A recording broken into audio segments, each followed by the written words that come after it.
এইটা হচ্ছে রানী ভবানীর মূল প্রাসাদ।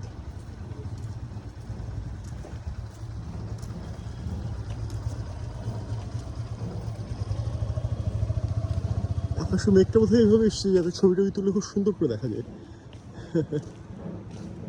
যেটা বলছিলাম যে রানী নিজের সেনাবাহিনী তৈরি করলেন যখনই রাজা মানে নবাব সিরাজউদ্দৌলা ক্ষমতা আসলেন এবং দুর্বৃত্ত হিসেবে নাম কামালেন, তখন বাংলার ছোট বড় জমিদাররা সবাই আশঙ্কিত হয়ে উঠেছিলেন এবং রানী ভবানী নিজের শক্ত এবং দক্ষ একটি সেনাবাহিনী তৈরি করলেন। এবং কিছুদিন যেতেই ওনার আশঙ্কা বাস্তবে রূপ নেয়। সিরাজউদ্দৌলা খবর পাঠালেন যে রানীর একমাত্র কন্যা তারাকে নবাবের কাছে পেশ করতে হবে। নিঃসন্দেহে এটা অত্যন্ত নীচ এবং অসম্মানজনক একটা প্রস্তাব ছিল। তো রানী সিধা মুখের ওপর না করে দিলেন।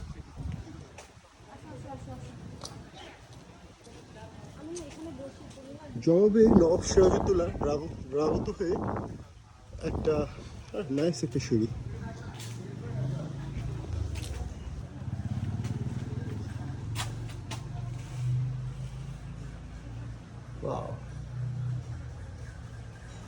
আচ্ছা, ওই সেই দীর্ঘ পুকুর যেটার কথা বলছিলাম সেটা শেষ মাথা পাওয়া গেছে।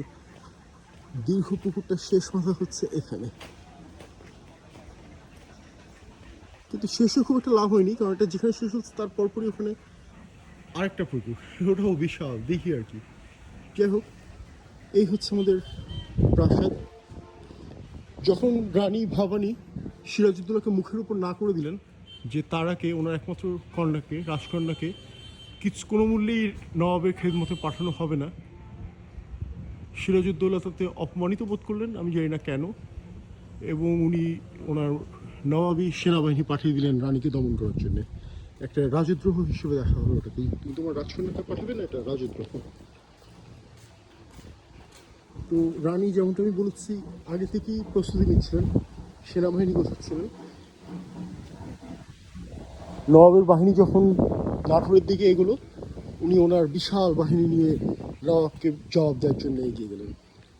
মজার ব্যাপার হলো এই যে যখন রানী ভবানীর সেনাবাহিনী এগিয়ে গেল নবাবের বাহিনীকে দমন করতে, প্রতিরোধ করতে, নাটোরের আপামর জনসাধারণ, যে যেমনটা শেখ মুজিব বলেছিলেন, তোমাদের যার যা কিছু আছে তাই নিয়ে ঝাঁপিয়ে পড়ো, নাটোরের লোকটা ঠিক তাই করলো। যার যা কিছু ছিল সব নিয়ে রানীর সাথে যোগ দিলেন এবং নবাবদের বিরুদ্ধে সশস্ত্র যুদ্ধে লিপ্ত হলেন।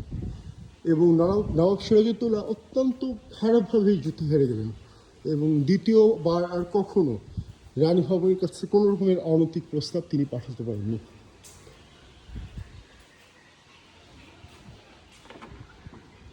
ভেতরে সব খালি খালি ঘর, আসবাবপত্র কিছুই দেখছি না।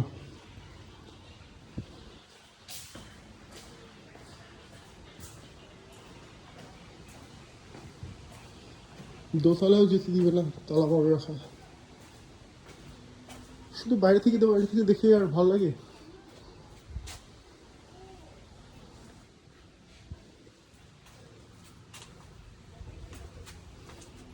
সে থেকে শুরু হলো এপিক অফ রানী ভবানী।